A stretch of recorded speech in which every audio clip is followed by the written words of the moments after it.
1947 पूरे देश में जश्न था। हम आज़ाद तो हो गए थे, पर एक सच ये भी था कि भारत तब तक एक देश बना ही नहीं था। जरा कल्पना कीजिए एक पहेली पजल की, जिसके 500 से ज्यादा टुकड़े बिखरे हुए हैं। हर टुकड़े का अपना एक राजा, अपनी सेना और अपनी ताकत।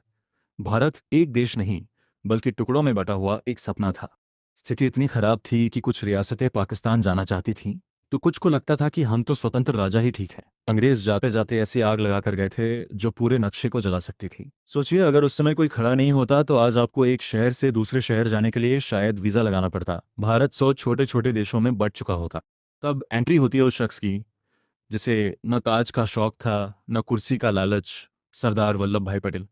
वे किसी शाही परिवार से नहीं थे, बल्कि एक किसान के बेटे थे।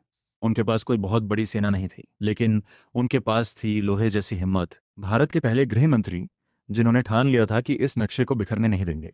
लोग कहते हैं कि पटेल ने भाषणों से भारत को जोड़ा, पर उनकी बातें सिर्फ शब्द नहीं थीं, वे एक चेतावनी थी। वे कहते थे, अगर हम बंटे रहे तो फिर से गुलाम बन जाएंगे, अगर एक हुए तो कोई हमें हिला नहीं सकता। उन्होंने साम दाम दंड भेद सभी उपाय अपनाए।